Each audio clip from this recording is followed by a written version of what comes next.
Welcome to the Digible Dudes podcast. I'm David. I'm Reid. And Reid, today, this episode is I guess, like initiated because of the RentPath news. But we get into that and we talk a little, man, I feel like we were all over the place. We were. But what did we talk about? We talked about RentPath. We talked about CoStar. Well, we got into the whole streaming and we talked about politics. We talked about what was going to happen in the next administration. And yeah. So, which I actually have to ask you. So eventually we get to how we would build an ILS. But I didn't get to ask you this because you started to talk about politics and you took us back. Talk about what would you do? You know how like there's all the hoopla about the domain voting machines? Right. Yeah. If you were Dominion, sorry. If you were the Dominion voting systems or whatever, I mean, how deep in a pint of beer or something would you be right now? Like, what do you do if you're Dominion voting machines? Well, they already did what you had to do right away, which is sue. They sued for $1.5 billion. Yeah. Yeah. But only one person so far. Yeah. Yeah. I mean, but do you even recover if you win that suit, the defamation suits that you're gonna? Let's say you hit a half dozen people and you win all 6 of them. Do you still recover? How long does it take to come back? Yeah. Great question, which is, again, why they're throwing such a big suit, and they should, that's such a tough one because it's backstage, right? It's not, now it's in the public view, which is why it's such a problem. But meaning you can't really salvage like the public, like for a company like that, what do you do? No, I mean, it's like, as you know, it's like you get hit with a news story and you're guilty. Right. And you can't like shrug that off. It's just forever a cheat. And it's not easy, I think, I actually saw multiple interviews from the CEO of Dominion, and I thought he did a great job. But, people watch that and forget it the next day. Right. It's like what they'll remember is, the big accusation and, all the... And it just needs doubt, right? All you have to do is place a little bit of doubt. Yeah. And for those that want to believe it, the news story, regardless of if they're vindicated or not, it doesn't matter anymore, right? So I feel like you got to go through the lawsuit. But as soon as, those suits could take 2-3 years, though. So that's like, what do you do in the interim? Maybe by the next presidential election, but then you got to change your name. I feel like there's nothing else but like change the name and like get some like new SEO going. Totally. Yeah. I don't have a good answer. You send everybody you send everybody a new sticker to throw on the machines. Doesn't say your name anymore. Yeah, you see the scratch out of Dominion. Yeah, can't buy new machines, but we'll put a new name on them. I mean, I heard one interview with the CEO, and I was just like, I don't think very few people, I think, like think about it from their angle. But if you're them or him or one of 300 employees that are there, it's like, truly, what do you do? It's just your whole thing is based on your reputation.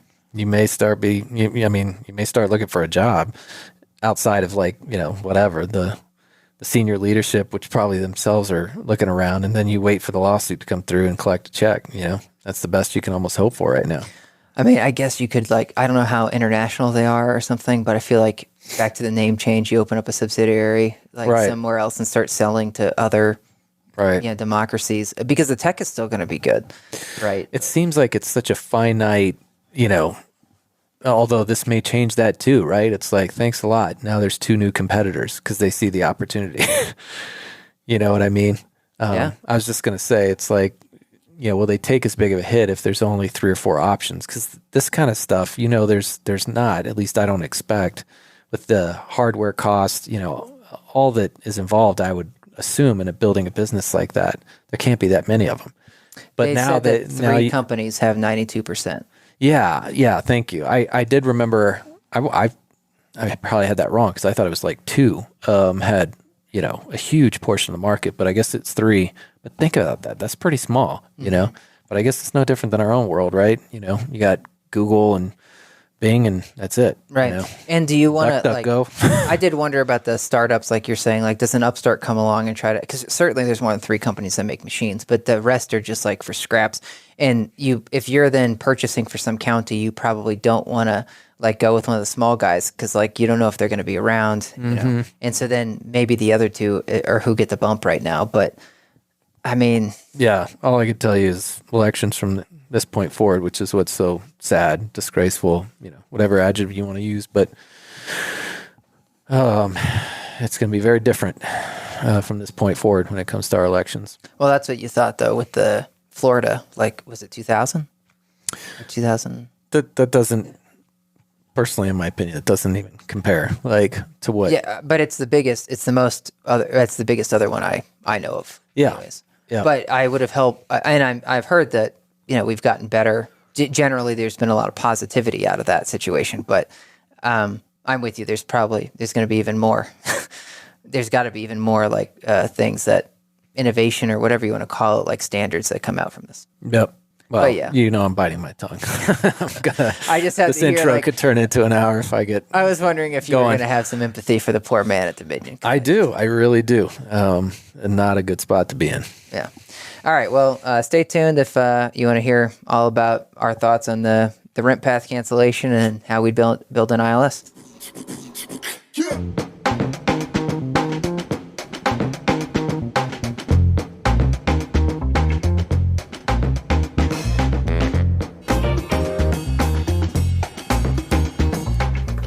Okay, Reid. So we're here to talk about, we just did an episode the other day on RentPath, and I guess the overall, anti-trade, suits coming from the... AntiTrust, yeah. Yeah.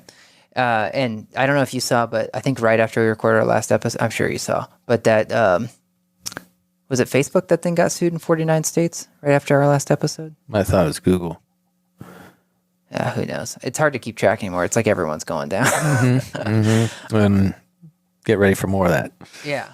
Well, I think so. I guess that's a good place to kick off no matter what. But you just think because now the momentum has started, or because specifically the administration? I think it's the momentum. I mean, we obviously got into this pretty good a couple episodes ago, but because I don't think these things happen overnight. Like I was referencing to you the Post article, the Washington Post, about that gal that has been considered so influential. Like I don't remember whether it was Facebook, Twitter, but more and more like castaways, I don't know, cast-offs. Yeah. But that she's had a big part of this movement, but it's been years in the making. So now I do think the momentum that you're talking about is definitely in play. But, we heard from our fair housing consultant, Doug, that just be prepared with this new administration. Things are going to get tighter. And he wasn't pointing directly at big tech, but, it certainly groups with, the discussions we've been having around fair housing and protective classes and digital advertising and, data privacy and all this stuff. But I think based on what we saw at the Capitol last week and what I've been reading, that's what's going to drive more of this. Is even though right now, and they're not showing to be heroes, most are speaking out against them for too little too late. But it's like, where was Twitter, 2 years ago, 4 years ago with Trump? And I don't know if you saw this, David, but they had 300 employees from Twitter produce a petition to ban him forever. And Dorsey met with the rest of C-suite and agreed to it, which is very unusual. I didn't see the forever. I'd seen the the indefinite. Yeah. It's permanent. Yeah. Every news. Which I think the argument against that before is like, well, now they'll just go somewhere else and popularize that platform. So in a way, some of the argument has been, should you keep them on your platform so they don't go popularize some other platform? Right. And in this case, Facebook has also indefinitely banned him. Parler was AWS shut down their hosting for Parler. So, I didn't see that part. I knew I'd seen something with the New York Times and Parler, an interview they did with the founder, but at the time they hadn't been impacted. So now AWS had turned them off. And their CEO said, we are shut down for minimum of a week, maybe two, until we can find another host. And other big host serving companies are not engaging with them. Mm. And then Google and Apple took them out of their store. So you can't download the Parler app anymore. So the article I read this morning was about Trump doing just what you described, which they actually said because of those, what's happening is he has nowhere to go. And therefore, he's looking at building his own network. And people have said he already was planning on building his own media empire. which may or may not have a better shot. But that whole echo chamber you and I have also talked about is even worse, because they were saying most networks are built and then the financing for those, because it's like, we have to find a way to finance this. If you aren't appealing to the masses, then you're only this one niche. Even if it's a decent size niche, it automatically limits the TAM, if you will. Mm-hmm. So it's way less attractive to advertisers and to venture, to get behind something like that. So they're saying there's more, I guess, to this situation, specifically with Trump. But bringing it back, because that, wasn't what we were starting with, but I think the kind of outcry, or people decrying the Twitters, the Facebook for not engaging sooner is not going to help them get away from this spotlight, right? That's been put on with these antitrust suits. So it's like pretty much they're getting hit from every direction, and it's now coming with money, with general public sentiment and with legislation. That's a lot to endure. So I think we are just kind of seeing the tip of the iceberg right now with these suits. Well, I think the other part that you kind of made I started to touch on is the fact that if you have momentum, people will latch on to that to make their name on it, right? That's what happened with Barry Bonds and Lance Armstrong with their anti-doping is there were people that were I'm going to get these people because it's going to make my career, if I go after them. And I feel like that's the same thing that you'll have here with big tech, where it's if you're the one that takes down whatever, Facebook. Totally. It's that's your career for the rest of your life. It doesn't matter anymore. That's right. So I think you're right from that standpoint alone. Even without the administration change, I think there was enough just behind it that you could see people just saying, I'm going to make a thing of this. What started this was that the FTC suit with RentPath and CoStar, and how they were basically proposed a block of it. I don't know enough about that process to say how much, how close they were to blocking it, but it seems like whenever the FTC says, hey, we're going to look at this, it seems pretty serious. Probably chances are better than not that they're going to have something to say to you about. It's like the IRS saying they're going to audit you. There's probably a good chance. They're going to find something. Yeah. Yeah. Well, and then RentPath, I guess you want to say proactively, but they just decided to pull out of the acquisition. They canceled it, not CoStar, which I think is really interesting, because usually, I do know this much, usually when there's an acquisition, there's some sort of clause in the agreement that says if this doesn't go through, then the company that was proposing the purchase owes the other company some millions of dollars. And that's what had happened with T-Mobile back in the day when they were being acquired, is they said, hey, if this doesn't go through, you're going to have to pay us $1 billion for our time, basically, and effort and what damage it could do. So I wonder if there's a clause like that. And usually I don't know if the person being acquired is the one that can then activate that clause, because then you could just be joink, I'm going to take my money, thank you, and get out of here. But I thought it was really interesting that RentPath is the one that canceled it. So now RentPath is to remain independent. Yeah, there's a lot of clauses that I want to see, I guess, with this whole deal. But I was taken back by the same thing you just brought up, that they were the one that kind of, I guess, exited here. And I think I mentioned this to you when we first brought this up, or because we talked about it, I guess, 2 or 3 times, but I'm fascinated by it. Did they see this all along, or know that this was a strong possibility, and then build in some clauses that somehow made this favorable? Because if you look at it just off of the limited, I guess, coverage that we've seen, because it has definitely been limited, they look like, a weak, bleeding out company. I don't know if you see it differently, but this, to me, hasn't made RentPath look any better. It's like you're bankrupt, and everybody was kind of predicting your demise or becoming obsolete, and then here comes the big gorilla and buys you. Yet we all still cried out, oh, antitrust, this is going to become a monopoly. But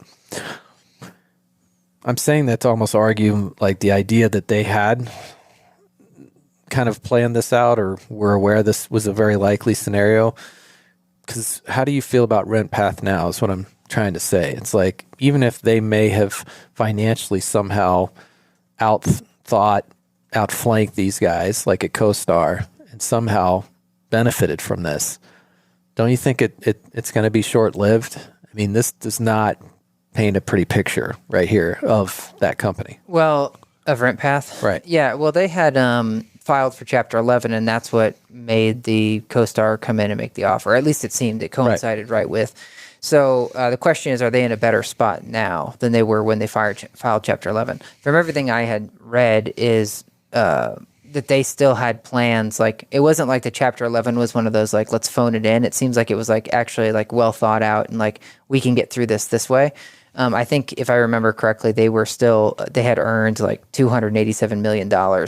Like, even though they were going into Chapter 11, they just racked up so much debt. And I don't know enough about that debt and why. It's kind of like the Yellow Page companies that you and I have worked for, where it's like you have all this cash that you're throwing off, but somehow you have so much debt. It's like, what are you investing in? The Yellow Page companies weren't investing in like technology. It was just like we were just like they were like lining the pockets of the stockholders, basically. Well, quickly on that note, is it dirty money? Like, people hanging paper. So it's like you're showing all these numbers, but the money isn't really there. And too well, or at least I do. Yeah. But that was my world when I was working at Verizon. Chief paper hanger. I wasn't the one writing the paper. No, I was the one dealing with that mess. But it was hundreds of thousands of dollars. Probably that's actually understating it. Yeah. And that was just in Dallas. Yeah. That was never getting collected on. Yeah. So if the money doesn't come in, the commissions were steep. So basically, to explain it to people listening, compounds the problem. Is you would have someone, the way the Yellow Page industry works is you would write people annual contracts. So unlike today, things weren't month to month like online, right? So you would sell a small business $1,000 Yellow Page ad, which is $12,000 in revenue, but you would pay the rep on the year. So you'd pay that sales rep as if all 12 months had already been collected on. And so you pay them up front. And generally, at least when I was in it, you were before me, but it was 300% or so that they would pay on these things. So on that 1,000 or whatever, you basically 300% of the monthly. So by me forging a contract for $1,000 a month, the rep would get paid $3,000. This is like that. Now mine was probably more aggressive than yours, Reid, because the Yellow Page industry was really suffering by the time I was in there. But well, wouldn't that be 30%, not 300? Well, the way that they always did it on our comp plan was you took the monthly rate and then just multiplied by 100%, 200%. Okay. No, it was something similar. I won't bore people with the details of our pay plan before you got into town, but bottom line is they were very generous, especially if it was new business, which is where most of the paper was hung. And so the hanging paper is you would just basically submit fraudulent documents like a PO box, or I'd seen one that was a park bench, but it's like there wasn't really checkup on this because the company was so flush with cash that you could just submit anything that had a street address on it. And funny enough, it's like before Google Maps was popular or whatever, and it'd just be like, oh, that's an address, got it, and then you just accept it, print the ad, and it was to not a real business. Yeah, and not to stretch this, but I think this is a somewhat interesting connection. But if you remember, what was the broker we just had him on? Was it Steven? What was his Jason? Oh, Jason, yeah. Yeah, from Chicago. We talked a little bit and laughed about the black market, if you will. That's right. When it comes to these listings. And, I asked for brokers, are there duplicate listings on these different ILSs? And he kind of chuckled and he was like, yeah, there are. And it's like, well, so if the sales reps doing that, and if that's a big problem, and when we look at, in fact, Apartment Guide on our listings and we see the volume compared to what we see on CoStar, they blow them away, It's like, well, how is that possible? What's paid? What's not paid? What's activated? What's inactive? And who's getting paid on those? And that could have been a big part of this, is they had a huge mess on their hands and, gave a false idea of what their revenues actually were. Yeah, that's interesting. Could be. So back to, are they better off? I'll tell you, CoStar stock is up. So it's up at the lowest point in the pandemic. CoStar stock looks like it was like right around $523, and today as of January 11th, it's $904.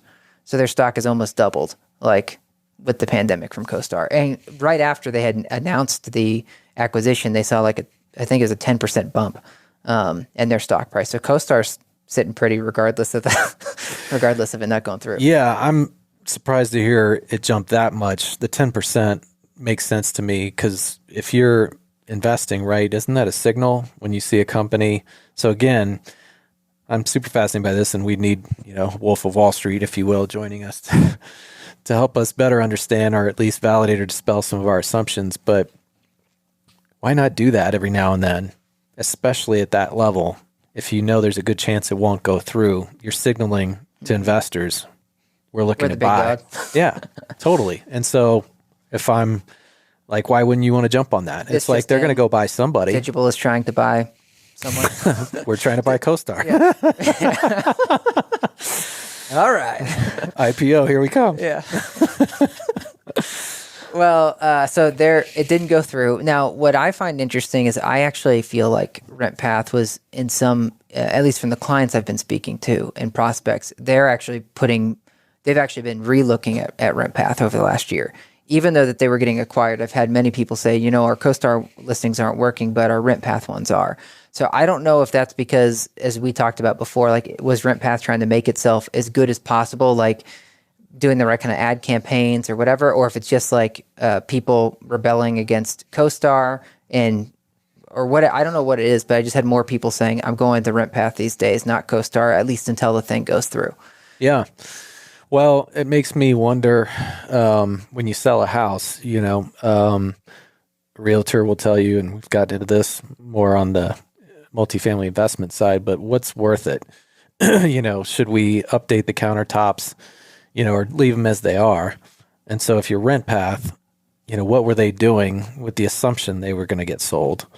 And where does that leave them now? Like, did they overextend themselves trying to please their clients, pump up their volume, and now they're in a worse position? Or are they actually, was that good for them where they did like roll up their sleeves, whatever, blah, blah, blah. So, well, that's what's interesting, right? Because sometimes when these things start to happen, people just kind of get lackadaisical. They're like, oh, we're going to be purchased, so we don't have to try very hard. And then other times it's like, we better not give an excuse for this not to go through, right? And so I don't know what that was like, but I was going to ask you, what would you be doing in this situation if you're a RentPath, and then obviously if you're CoStar?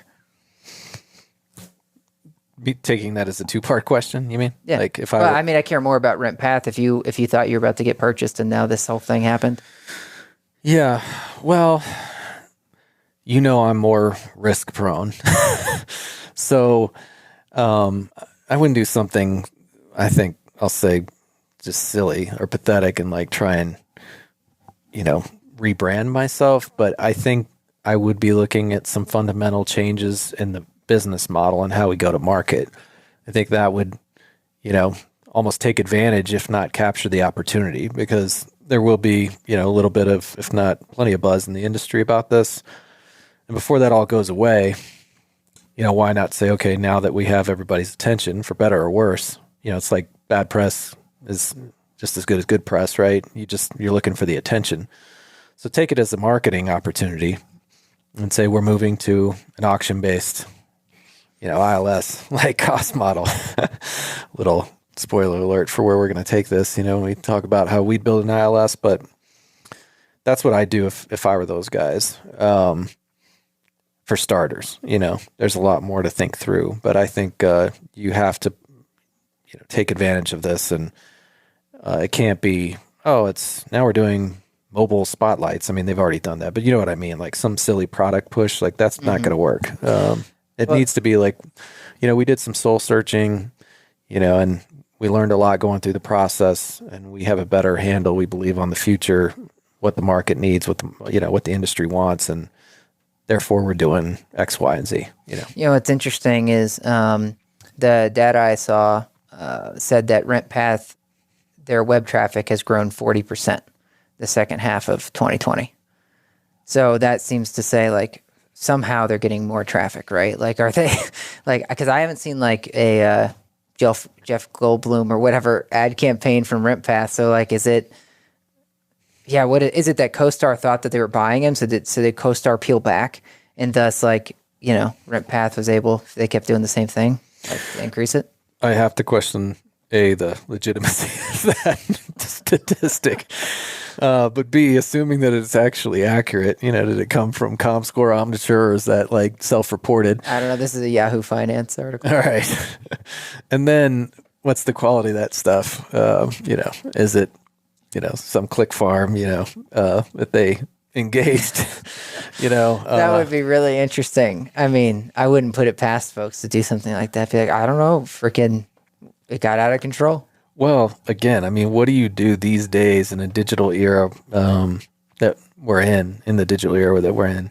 There's so many ways to, I hate saying it, but it is what it is. You manipulate your position, your numbers. Yeah. So lots of questions. So if I'm RentPath and my traffic grew 40%, man, you gotta. It's funny because, to your point, they don't do an auction network, so they can't directly benefit from that. They have to hope that advertisers see the impact and they'll buy more, right? So that's what sucks about this. Like, I guess in a way, by charging sponsorships, you just like even out your revenue. Like, you have a good idea month to month, but if you ever have something take off, you don't get the benefit of that takeoff. Yeah, great point. So I'm with you. I probably keep doing the same thing because of the Chapter 11, but then take some swings on some other things to test out. I mean, I already heard that their rate card was a mess. So it's hard to say like, oh, let's try this other ad unit, right? Like a homepage takeover. But I do. Let's do an interstitial. Yeah, but I hadn't heard about like them pushing social and search as much as in 19.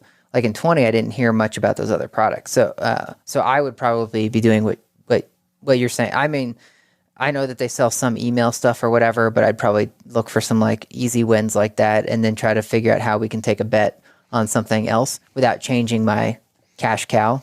Assuming that is the cash cow from those other numbers and wasn't the hanging paper. Yeah, is it the cash cow? The question is whatever model they had obviously put them into bankruptcy. So you can't. Well, I don't know if there's a golden goose over there, is all I'm saying anymore. But what I was going to say, God dang it. What did you just say? Well, I would leave my cash cow and take shots on other things. I'd take. Sorry. You mentioned the search, that you heard a lot about that. Search and social. So I'm really curious about this, not just with them, but CoStar's also entered into this space, which I think makes a lot of sense. I really do. I think it's going to be, there'll be a learning curve for sure, even if they bring in people that know it. Getting them to kind of connect and all have ultimately one cohesive strategy with folks on the ILS, let's call it legacy side, won't be easy. But I still think it makes sense. Obviously, we've brought this up a few times on this podcast, but we're looking to get more involved on the ILS side, not produce one or become one, not yet, but more so like get involved in managing some of that and helping with the strategy. Because why wouldn't you want all that data coming together and having one partner really helping guide that? But with the search and the social, I can't help but reflect back on my experience, and you obviously saw it, but you were on the digital side. But with the papers, is they tried to do the same thing. They started when they first got into digital, thinking they could sell it maybe independently and it'd be incremental or would offset the loss of print media, but it didn't turn out that way. Or if it was very short-lived. Then they started the bundling like craze, and that also didn't work, because what they realized is they were often shaving off too much on the print side in order to get the digital dollars that they thought would lead them to the future. And what they totally didn't predict was the compression of digital media like margins, like the digital advertising margins getting compressed because it was so easy, for competition to enter that space. And so I'm not saying I know it, but it could very well be playing out now for some of these ILSs, minus, I guess, CoStar, as RentPath thought the same thing. Let's get into search and social and add this in, and we'll help offset the loss. And then they realized that wasn't playing out the way they thought. The bundling didn't work out, and now they're in no man's land. So again, fundamentally blow something up. Well, so all of this leads us to, what if you ran an ILS, or what if we ran an ILS? So you said, we're not going to get into it anytime soon. Therefore, let's give away the secrets. Yeah. It's no secret you've talked about the like auction-based system. So how do you want to start with this? Like what would your ILS even look like an ILS? Well, yes, it probably would. And I would try to adhere, as hard as that would be for me, to, the book that, was like nails on a chalkboard for you, which was Hooked. I think it was mainly the guy's voice, or maybe the first half of that audiobook that was driving you nuts. But I think, pretty sure I know what you agreed with as one of his principles in product is you don't want it to feel too foreign. Otherwise, nobody's going to adopt it. Mm-hmm. Meaning if it's too radically different from the user experience, then you really have a monumental like climb or hill to climb. So it would be similar in that regard. I know what I was going to say, but before we totally get into what we would do for an ILS, neither of us finished what we do for CoStar. At least I didn't hear you say that. So if I'm CoStar, I think this is really interesting because I've got an idea and I like it. Well, you've now, like it or not, because here's the reason to do it is you get an immediate 10% lift on your stock. People are like, they're flush with cash. They're ready to go buy. This is awesome. So people buy in. But now, after 6 months or whatever, if you haven't done another deal, so you better have had a good deal on deck, is what I'm saying. Because now you definitely will feel the pressure, and you could see the loss outweigh the gain, where it's like we gained 10 points, but now it's been a year and we still haven't acquired anyone else, and investors are starting to get impatient, frustrated, and they're taking their money out. So I feel like this has to be a signal to us and the rest of the industry. They do have something on deck. They will be buying somebody else. I got my pinky to my mouth, but who will that be? Could it be Apartment List? Impossible that it would be Zillow, but do they have anybody else, like at least in their, in their country, their ecosystem? So what do you think? Well, they did get approved on December 16th by the FTC for HomeSnap. So that's like a single family housing. What's the size of that deal? It doesn't say. I did see they also bought houses.com, the URL, in December. So it seems like as soon as HomeSnap went through, they bought the URL for houses.com. So it seems like they must be moving in the single family. That's huge. Yeah. So maybe they are going after Zillow at that point. Yeah. Or ready to compete, and feel like they've outdueled them, or obviously have an advantage on them in multifamily. It's almost like I think you were the one talking about this, or maybe I was reading in the book. No, it was in the book, the 0 to 1. But just talking about how impossible it almost is for these massive companies not to end up competing with each other. They can't help it, even though they know that it's better for them to stay in their lanes, that everything's fine if they just stay in their category. But inevitably, Google versus Apple, Apple versus Amazon, Netflix, whatever, that they will go after each other, despite knowing that that's not healthy, that they should just be content with where they're at. And is this happening now with CoStar? Because CoStar, I think, was pretty irritated, to put it lightly, that Zillow was like, we're coming to multifamily, because they have definitely put their flag in multifamily, right? In the last few years. And we've heard from some of the Zillow reps, at least I have, like that they are trying to position themselves more and more like that it's not a joke, like we're here to stay. So is it now CoStar, even though they should just stay in multifamily, saying, guess what? We're coming after you guys. I can't remember why the book said that people should stay apart, but the reason I think a lot of times they end up moving into the other categories is because it actually builds them a case against these suits, like the monopoly suits or whatever. So like Google, if you look at Google, you're like, oh, okay, if you're looking at the search engine market, of course it's a monopoly, right? Therefore, they may be antitrust in some ways, or often it goes hand in hand, right? But if you're like, well, Google is part of advertising. I think the number I saw was like 3 to 5% of all advertising globally is Google. That's right. Yeah. Which is a huge ass number, but it's also 3 to 5%. It's hard to argue like, oh, like they've really got a handle on advertising, right? And so I think that's why you start to move into these other categories. So you can start to be like, no, I'm not competing on search. We're competing with advertising as a whole. And could be what apartments.com is doing by getting in the I mean, it's probably not the only thing, but why CoStar would get in single family. Because then you can start to say, well, we're against housing. If we're not like this RentPath thing, it's not like we're dominating it. But hopefully the FTC and those that can pay attention to like the small like industries too, or the small bits of an industry, so that you don't have someone that just ends up getting a stranglehold. Yeah. Yeah. So if I'm CoStar, I'm with you. When it comes to the ILSs, like staying on that, because CoStar obviously has a much wider breadth than just advertising. But I feel like I'd keep doing what I'm doing, and I mean it's working. So I probably would be working on some of these like moonshot ideas on the side as well. But for the most part, I'd keep milking as they are.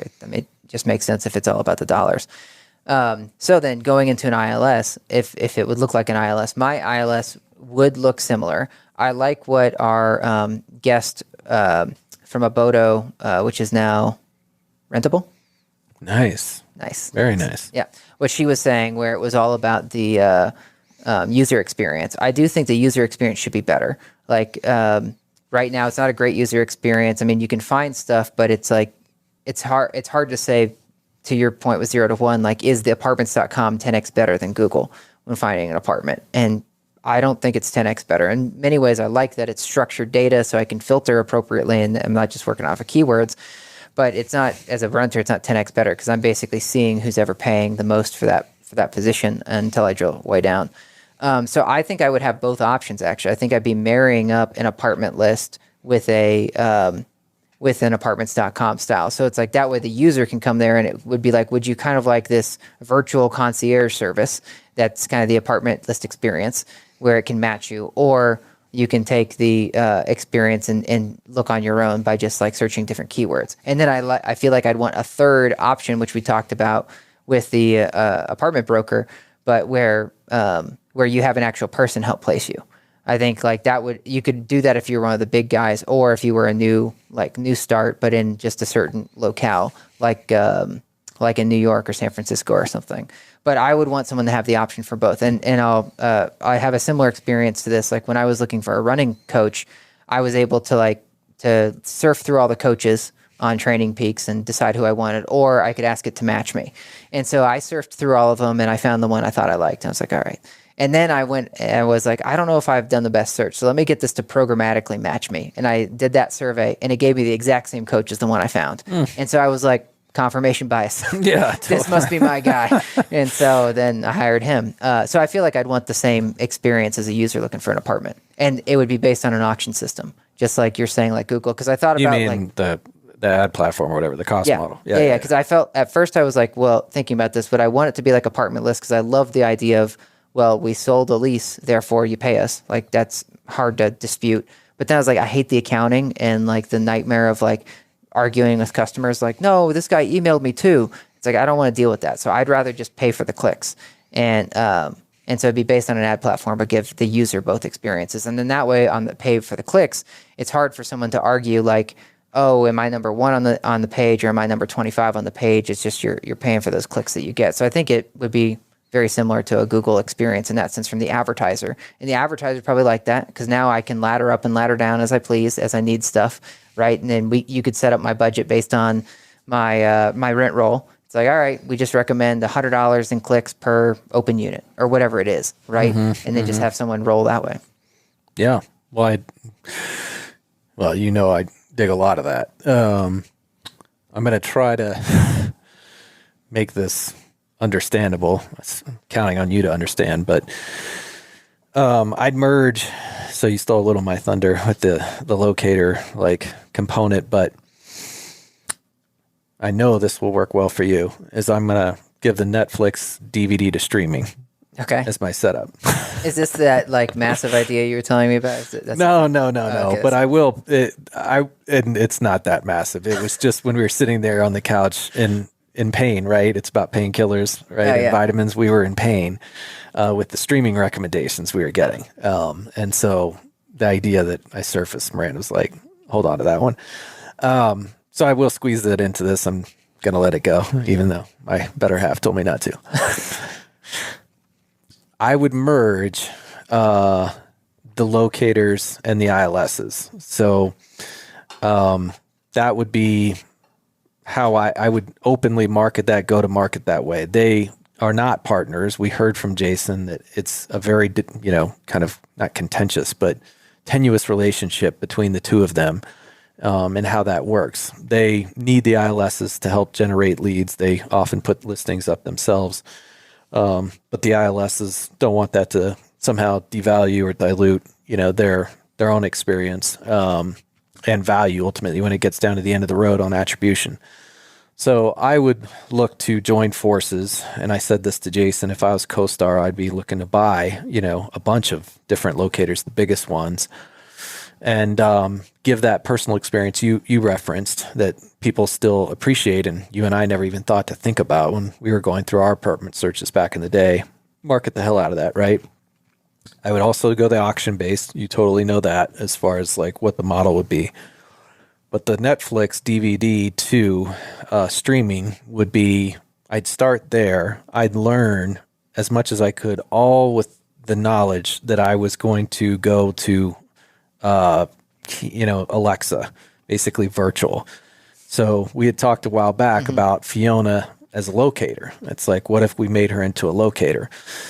And I am putting this, not trying to, cop out or rely too much on future technology and trends. But again, I said this with Jason, but when I look at my girls around that Alexa, it's already in 2 or 3 years since we first brought that thing home, the comfort level, the questions, it's exponentially increased. So look ahead to 10, 15 years from now. Like, that's what I think you should be doing.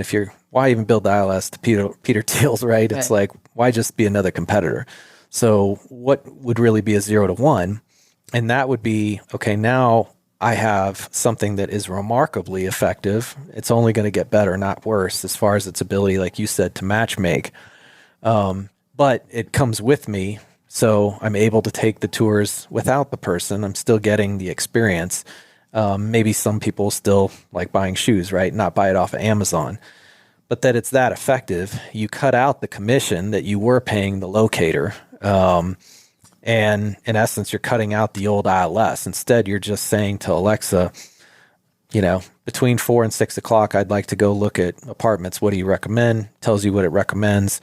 Opens the door for you when you get there, goes through the tour, gives you the same experience, effectively, that you'd see or have from a locator. And then you lower the actual per lease instead of what you see today with the Zillow or with an apartment list. You come in at the same or even better, and you have the ultimate performance-based like cost model, leveraging all the latest and newest technology. The part that doesn't totally fit, but I'll still bring it up about the movie reviews and stuff. So we're sitting there, me and my wife, Miranda, and we're guilty of too much streaming probably. So we're like, what was David and Nicole's recommendation, or what was, what did I see on Roundup? Like we're running low. And I see White Collar, which you may or may not have heard of. And I'm like, it's basically a picture of a male model, like trying to look smart on the cover of the Tile. And I'm like, what were you watching? And she laughs and she's like, this is just a recommendation from my friend Mom Network. I was like, okay, who put it out there? And I'll spare the details of that. And so she explains it to me, and she's like, you're not going to like it. It's not very good. And I was like, I look on Rotten Tomatoes, 96%, right there with Shawshank Redemption. Yeah. And I'm like, okay. Then I look at the audience and it's like 94%, again, right there with Shawshank Redemption. I'm like, and her jaw dropped. She's like, say that again. And I showed her my phone. I was like, this is what it says. And so that right there, we've done that before where it's like, how's this possible? Mm-hmm. And it's because it's in aggregate, Metacritic even more. And you have a lot of more politicking than anybody realizes now these days with reviews. So my suggestion was, in the moment, I'd like to know after we've made a decision which reviewer matched up with me. So if I really liked White Collar, then I want to make sure that reviewer is prioritized with me instead of based on your browser history. I want it to be based on the actuals. So stop with, let's make sure that feedback loop is closed. So in theory, you could do something similar with apartments, where it's like, now based on those recommendations and my actual rating of the experience when I toured it, now I know I can rely or would rely more on those locators that ultimately end up feeding me or feeding the future, which it goes from there to, Yeah, it's interesting because I agree with you. You have enough of a feedback loop when it comes to movies. With apartments, you're not changing it up frequently enough, right? It could work for like hotels, maybe if you're a business traveler or something. But by then, you get sucked into a reward program. You need the scale. Yeah. It's funny. I have a friend that likes White Collar too. I feel like, but I was like, I'm not going to like the show if I watched it. I think it's like you have to be in the mood for something like that. Like basically anything that appeared on the big channels like ABC, NBC, I'm like, I just didn't immediately, no thanks. It's going to be too watered down. It's got to be like a subscription channel, basically. Well, it's, basically a male model that is maybe average, like, which is better than 99% of male models, like acting wise. And they're like, kind of going for the Wolf Wall Street type vibe, I'm only in, episode 2. I'm almost embarrassed to admit that I've made it that far, but, we toggled between that and Lucifer. So Lucifer's been around for 5 or 6 years, and I also has a stupendous rating. Right. That's just it. I go to Rotten Tomatoes. First season, audience shows 43%. Then it jumps to 100% for the next like 4 seasons. I'm like, what changed? Because I looked at the cast and I'm like, it's the same people, and they're the same folks that can't get the big roles. And most people that know me, I'm bit of an actor snob about a few things, sadly, but coffee, etc. But I have a hard time watching, just terrible acting, like even if it is a great script. So I like the concept of Lucifer. This White Collar, I'm not far enough in to say whether I'm on board or not, but the acting sucks. Funny, we'll get back to it right after this, but we just got recommended on Prime Paranoia, which had Harrison Ford and Gary Oldman. And I was like, well, this is going to be good. Yeah. And it was rated like a 5.9 or something. And I was like, how is that even possible? Gary Oldman alone should be, he should be 6 points just for appearing, let alone if it has any words to it. And I think we made it like 35 minutes in. And I was like, how did you F this up with like these two guys? It was bad. It was just real bad. Totally. So don't watch it. Well, yeah, I mean, same, I guess. But Miranda will just, if Meryl Streep, she's like, we're going to watch it. Yep. And I'm like, there's actually, believe it or not, there are some really bad Meryl Streep movies. Yeah. I mean, far less, so it is still a fair assumption. But that's frustrating when you get the 35 minutes in, you're like, what just happened? So if you have this Alexa recommending your apartment thing, does that connect to your website, or is this like, this is what you'd be like transitioning to or aiming for? This would be your like moonshot project. Definitely a moonshot, 100%. I'm not saying that it shouldn't connect somehow to the website as far as like, that kind of instant opportunity, like, to lease or get in touch with someone. But I'm also counting on more self-guided tours, not needing or relying on the leasing agent or an actual locator. But I would start there, let it, kind of mature into kind of this moonshot idea.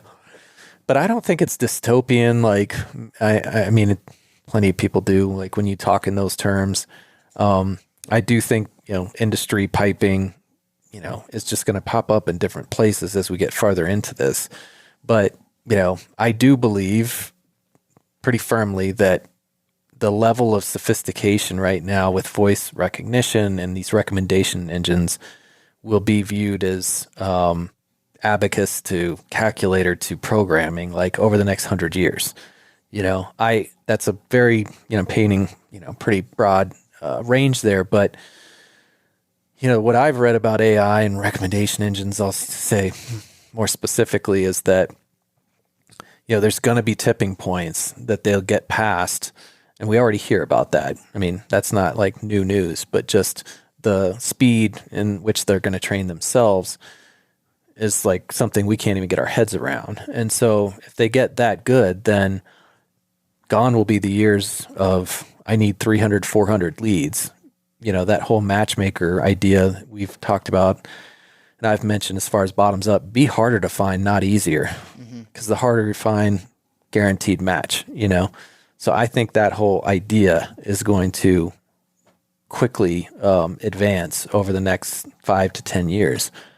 So why not, pair up the right company with the right money and go get it, Yeah.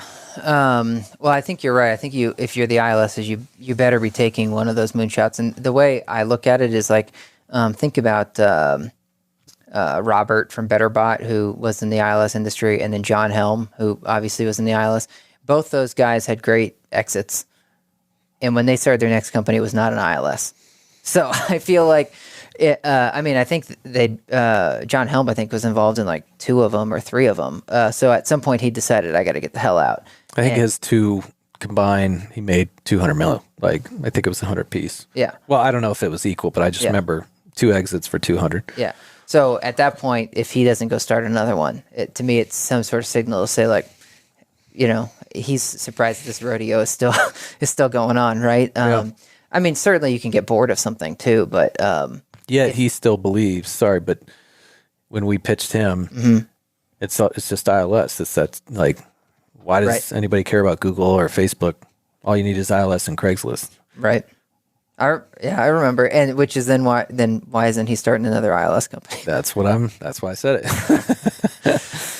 But how about this? I don't know that this is, I'll say, not as out there as the voice assistant, even though we talked about that before, and I see it as possible in 10 years. But something that struck me is like these ILS websites, I know they've done a lot of user experience testing and whatnot. And some people, I'm sure, love their listing on one of those. I haven't met those people. I haven't met people that are like, I just love my listing on these things. But why couldn't you have an ILS where your listing of your listing replaces your website? I'm sorry. Back that one up just a little bit. Yeah. Well, I'm saying if ILSs work on their user experience, I haven't met the person, but I'm sure that there is an advertiser out there, and maybe it's just not our type of clientele, not the luxury properties. Maybe it's the B's and C's, but that where someone loves their listing, where they're like, "Wow, this listing is great," and this is where I direct people to look at like what amenities we have and our pricing or whatever. So why couldn't you have an ILS where your listing would replace your apartment website? Why do we have them separated? Well, I think because that would be too bloated. I don't think that would be a good user experience, meaning it no longer becomes uniform, kind of standardized directory experience. I'm not saying I'm right here, but this is what I'm speculating, is if you tried to turn a listing into a website or some sort of hybrid thereof, I feel like they've already gone that far. How much more are you seeing in a website today than what you're already seeing on an ILS? Like, if I go to apartments.com, I see your galleries, I see your features. It doesn't have the same, kind of, I guess, this aesthetics. But you follow me, like. Well, so it doesn't today, but I'm saying why couldn't it? And I'm not saying that a listing should be 5 pages deep like their website. You know me, I often think that the websites are overdone where they try to get too outside the box, and it's back to your Peter Thiel where it's like you've gone outside a convention, so it's hard to navigate. I'm saying why couldn't a listing be so good that you don't have a website? And I look at examples like Wayfair or whatever, and I dare say the Amazon listing. But the Amazon listing, I don't go to the manufacturer's website. I just look at that Amazon listing and decide if I'm buying it or not. And Wayfair is a better example because it's more beautiful than the Amazon listing. But it's like on Wayfair, I don't go to the manufacturer's website anymore. So why couldn't you have something that replaces the website? And then you could start to make the argument like, well, it converts better. We optimize, like we whatever, like the user traffic loves it. You don't have to spend your 30 grand on a custom website and blah, blah, blah. And it stays up to date, like better than anything else out there. You don't have to manage a website and your ILS listings. So it goes into like our concept of like building a syndication tool, but then you could have it like, okay, this is now your website and our ILS is king, but we'll syndicate it to the other ILSs and make sure that they match for you. So I just think it requires a little bit better window dressing on the way that they do that listing. And you could use vanity URLs and all that stuff. I'm just saying it seems to me like there could be an ILS that started to make that play. And I think it may not work for the A plus properties, but for the B's and C's that struggle to afford the website line item, seems to me like that's a nice bundle. Yeah. And I did catch all that. I think that's, maybe this is, hopefully I'm not leaping too much, but you're almost speaking in terms, since you made the comparison of like e-commerce, like meaning the listings, if you think in terms of like an eBay merchant, yeah, that I like it. I agree with that. It's like, let's make this very transactional. You'll get all the information you need, but this is where we're going to point everybody. This is our destination. I think the reasons you see some resistance to that is, now we're putting, all of our eggs, if you will, in potentially one basket, because you're not suggesting like multiple ILSs, or are you? Are you saying? I'm saying if I was to build an ILS, that's one thing I would explore is, could I build the listing in a way that would replace someone's website? Yeah. And I'm tacking on the syndication idea where it's like everyone complains about the ILS is not being up to date because syndication's broken. It's like, well, what if you as an ILS also handle the syndication to the other ILSs? Right. Yeah, which you definitely know. You've heard it more than anybody. Yeah. From our customer base, how much they're looking for a solution like that. Yeah, that's cool. And then you would never turn it off. So go back to like, if someone buys a website from you, that revenue is staying forever. So now if your ILS listing replaces someone's website, they are never leaving you. They might downgrade packages, but they're going to have some line item from you for $100 a month or whatever. In totally. perpetuity. Yep. You've handcuffed yourself to them. The other though pushback I would genuinely have if I was an apartment, a property, would be, no matter what, I'm always now stuck with my competition, because we've talked about that with them all the time. It's like, you're now just within this giant stack, I think that's if they find you that way, right? So if you have a vanity URL that's like davidsapartments.com, and if I go to davidapartments.com, then I get just my listing, my microsite, right? Okay. But I could also find davidsapartments.com by going to reidsil.com, and I find it. And then if you go through reidsil.com, you have the nav menu on the side that may recommend other apartments, right? But if you go directly to mine through my GMB or some other Google search or something, then you don't get the nav bar. And what I love about it is, talk about the SEO juice. Like Reid's Apartments. Reid's Apartments could be like, the reason you build your thing here is because we have 100,000 apartments on here, and we have better SEO juice than you'll ever get on your own. Blah, blah, blah. Yep. Impossible to argue with.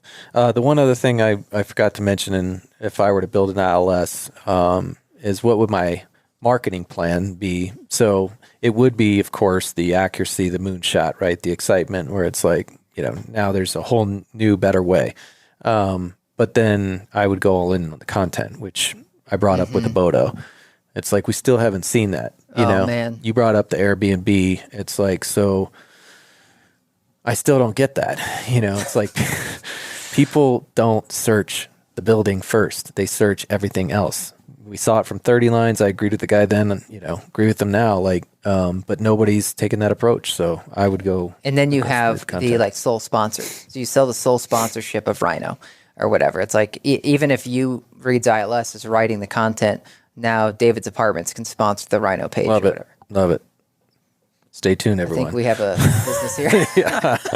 John Helm, we may be knocking on your door or not, right? Yeah.